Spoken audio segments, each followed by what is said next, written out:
Avropanın ECMWF, Avropanın orta mənzilli hava tərəqatları mərkəzinin superkomputer və ansambl modellərinin birləşdirilmiş məlumatların tələblərinə əsasən deməli iyul ayının son günləri və avqust ayında Avropa arasında gözlənilən siklon və antiklonların ümumi tendensiyası, baxın burada orta troposferdəki deməli antiklon siklonların gedişi və 1450 metr yüksəklikdəki temperatur gedişi haqqında məlumatlara baxırıq.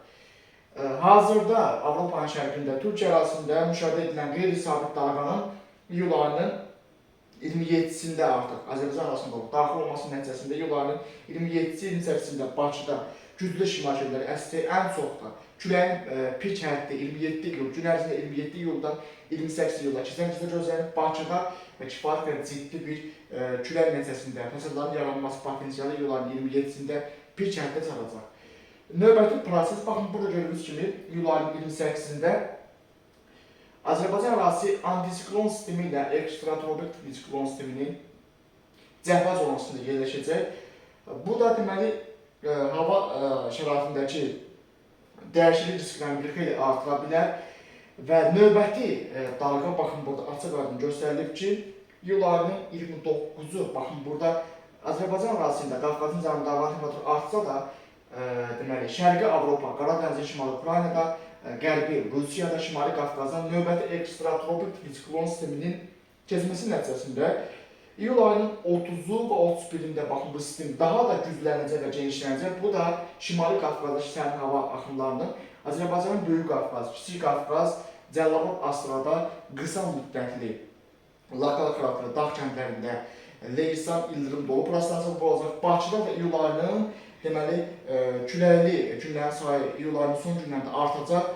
Birinci külək dalğası iyul ayının 27-si və 28-sində Bakıda şiddətli şimal şölləri gözlənilir. Bu narıncı xəbərdarlığa uyğun şimal şölləri əsəcək. İyul ayının 30-u və 31-də Bakıda yenidən şimal şöllərinin əsməsi, sarı və qismən narıncı xəbərdarlığa uyğun bir küləkli hava şəraiti gözlənilir. Avqust ayının baxın burada iyul ayının 31 və avqust ayının ilk günlərinə doğru bu sistemin təsirləri hələ də Qafqazın cənubuna doğru qeyri-sabitlik daşıyacaq. Deməli, avqust ayının ilk günlərində Bakıda potensial olaraq bir şimal şöllərinin tez əsməsi potensialı var. Deməli, bu o deməkdir ki, Bakıda bir uzun müddətli istilik dalğası avqust ayının birinci 10 günlüyündə bu ehtimallar zəifdir. Avqust ayının baxın birinci 10 günlüyü birinci həftəsindən artıq ikinci həftəsinə keçid vaxtlarında baxın burada Avropanın cənubundan mərkəzi hissələrinə doğru yayılan bir antisiklon sistemi. Amma bu antisiklonun deməli sağ qolu və şimaldakı ekstratropik siklon sistemi gətirdiyi sərin hava dalğaları baxın Qafqazda yenidən qeyri-sabit hava şəraitinə səbəb olacaq. Bu da yəni avqust ayında qeyri-sabitin artması deməkdir. Amma burada modellər hələ tam oturmayıb. Bunun səbəbi isə budur ki, iyul ayının 27-sindəki güclü şimal şöllərinin sonra modellər tam oturacaq və artıq ansambl modelləri, ECMWF-in superkomputer modelləri artıq avqust ayının birinci 10 günlüyündəki qeyri-sabitliyi daha dəqiq göstərməyə başlayacaq. Bu barədə yenilənmiş məlumatları kanalda yayınlanacaq. İyul ayının 26-sından 27-dən keçən başlayaraq deməli Şimali Qafqazdakı sərin hava dalğalarının böyük bir sürətlə Abşeron doğru yayılması gözlənilir. Çünki Xəzər dənizi ərazisindən bir siklon sistemi, ekstratropik siklon sistemi keçəcək. Baxın bu sistemin sol qolu, diqqətlə baxanda biz görürük ki, Alman modeli daha dəqiq göstərir ki, sistemin sol qolu ilə gələn sərin hava axınları Malaçqaladan, Dağıstandan böyük bir sürətlə, yəni güclü, şiddətli xəzri küləklə müşahidə ediləcək.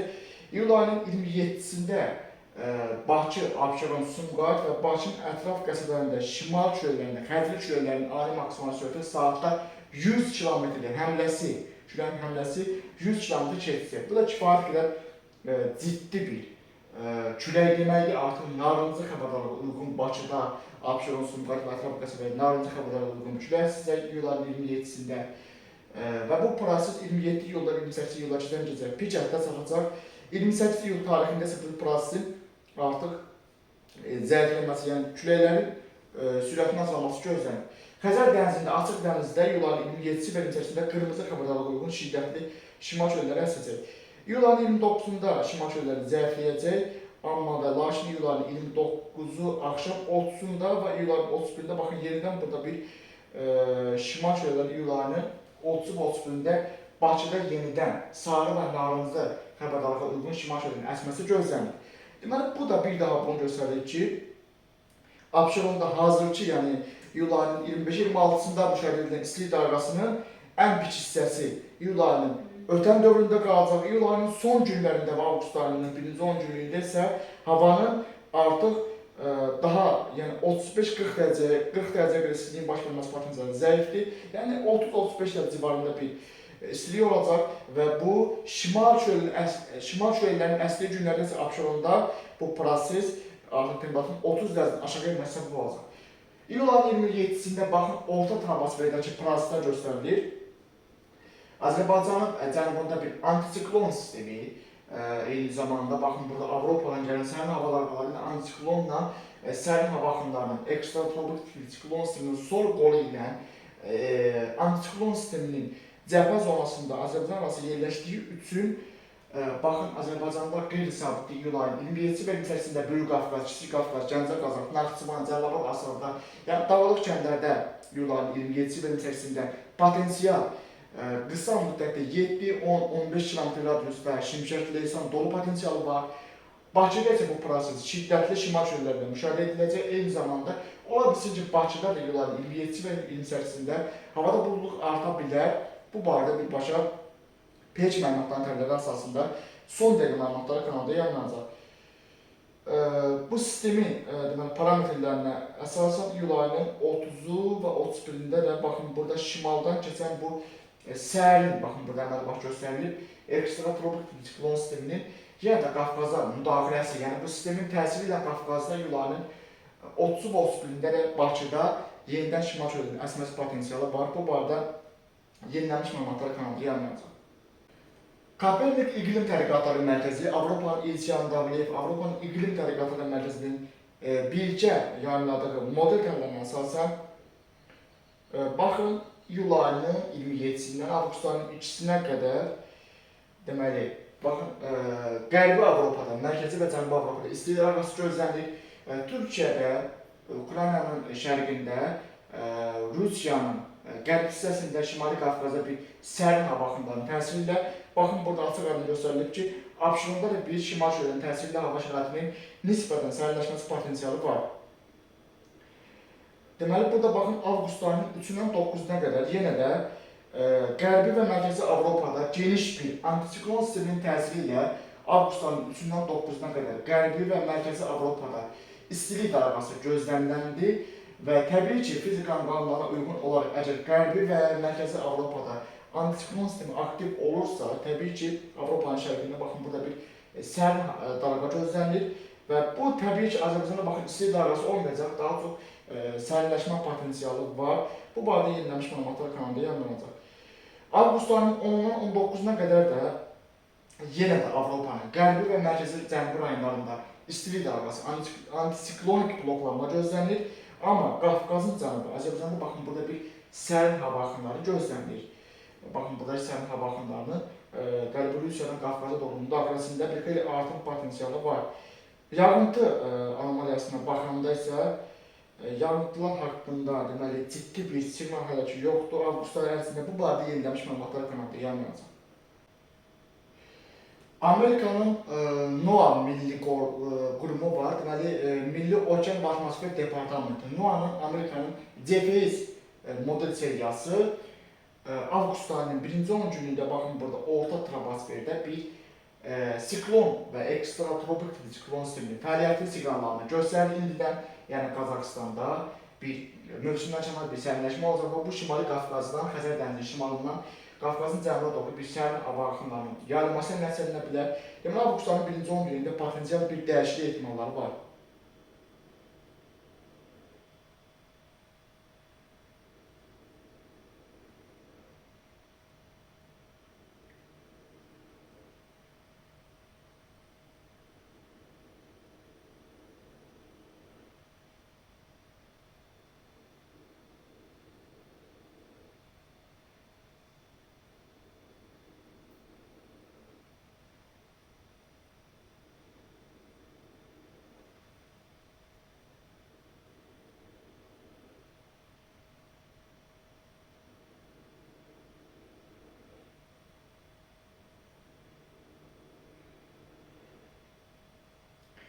Avropanın ECMWF superkompüter modeli, baxın burada iyul ayının son günləri və avqustun birinci həftəsindən keçid olan dövründə Xəzər dənizi şimalında bir ekstratropik tipli sərin havalar arasında formalaşması potensialını göstərir. Bu sistemin sol qolu sərin havanın Şimali Qafqazın, Cənubi Qafqaz, Azərbaycan arasında doğru yayılması potensialı var.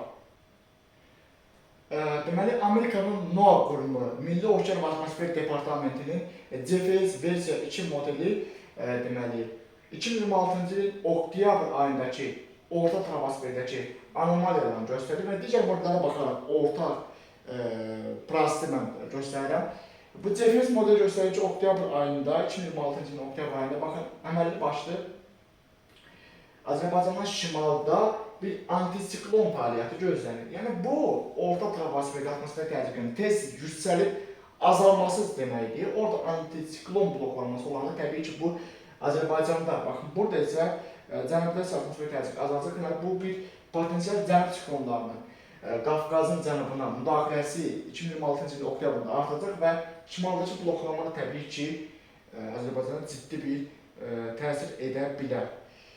Eyni zamanda Amerikan NOAA qurumunun CFS versiya 2 modeli yenə də orta troposferdə 2026-cı ilin noyabr ayındakı prosesi göstərir. Baxın, burada deməli Avropanın şərqi hissəsində, Qara dənizin şimalında bir soyuq ekstratropik siklon sistemlərinin baxın, yenə də Qafqaza tez-tez müdaxiləsi potensialı var. Bu da noyabr ayında qeyri-sabit keçməsi anlamına gəlir və baxın, burada noyabr ayında hətta Sibir antiklonunun da geniş əraziyə yayılması siqnallarını indidən biz görürük. Və dekabr təhlilləri isə, model təhlilləri isə bunu göstərir ki, 2026-cı ilin baxın, dekabr ayında yenə də Qafqazın şimalında, Xəzər dənizinin şimal hissəsində bir ekstratropik tipli soyuq hava axınlarının ərazidə uzun müddət qalması, tez-tez hava şərtinin dəyişilməsi və bu soyuqların da Qafqazın cənubi Azərbaycan arasında müdaxiləsi arta bilər. 2027-ci ilin baxın, yanvar ayında da yenə də baxın, Xəzər dənizinin şimal hissəsində bir ciddi bir ekstratropik tipli siklon sisteminin aktiv inkişafı potensialı var. Deməli, bu proseslər artıq ciddi hava dəyişikliyindən xəbər verir. ECMWF-in orta troposferdəki siklon və antiklonların tendensiyası iyul ayının son günlərində, baxın burada iyul ayının son günlərində yenə də Xəzər dənizi şimalında bir atmosfer təzyiqində azalma orta troposferdə siqnallarını verir. Bu da sərin hava axınlarının Qafqazın cənubi Azərbaycan arasında doğru müdaxiləsi ehtimallarını artırır.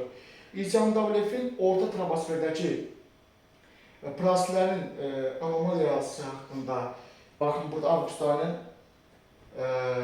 4-ü ərzində, birinci həftəsi ərzində baxın, atmosfer təzyiqi Azərbaycan ərazisində azalmağa başlayacaq, ətraf ərazilərdə isə atmosfer təzyiqi artmağa başlayacaq. Deməli, burada bir potensial bir ekstratropik siklon sisteminin aktiv inkişafını göstərir.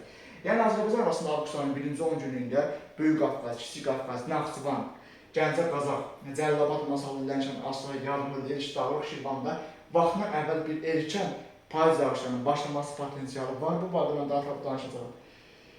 Ümumilikdə isə deməli, bu proses haqqında mən danışım. Deməli, ümumi tendensiya belədir. İyul ayının 27-si və 28-sində Bakıda şiddətli şimal çölləri, əsli hava şəraiti nisbətən sərin olacaq. İyul ayının 30-31-də yenidən Bakıda şimal çölləri əsəcək. Avqust ayının birinci 10 günündə Bakıda şimal çöllərinin tez əsməsi nəticəsində havanın temperaturunun 40 dərəcə qədər yüksəlməsi ehtimalları zəifdir. 30-35 dərəcə ətrafında istilik gözlənilir və şimal çöllərinin əsli günlərdə temperatur 30 dərəcədən aşağı enə bilər Bakıda. 2026-cı ilin oktyabr, noyabr aylarında və dekabr ayında Qafqaz ərazisi, şimaldakı bloklanma edən cənub siklonlarının əhatəsi təsiri altında qalacaq. Xüsusilə 2026-cı ilin oktyabrında Şimali Qafqazın şimalında, yəni Rusiyanın qərbində antisiklon bloklanmaları daha tez aktiv olacaq. Cənub siklonlarının Azərbaycan arasında olan müdaxiləsi nəticəsində bu şimaldakı antisiklon sistemi imkan verməyəcək ki, bu cənub siklonu tez keçib geçsin, uzun müddət Xəzər ərazisində qala bilər. Burada bor yağıntıları nəticələnəcək. 2026-cı ilin noyabr-dekabr ayları bir qədər daha qeyri-sabit və soyuq keçə bilər. 2027-ci ilin yanvar ayında isə əməlli başlı burada baxın, ciddi bir soyuma siqnalları biz almağa başlamışıq.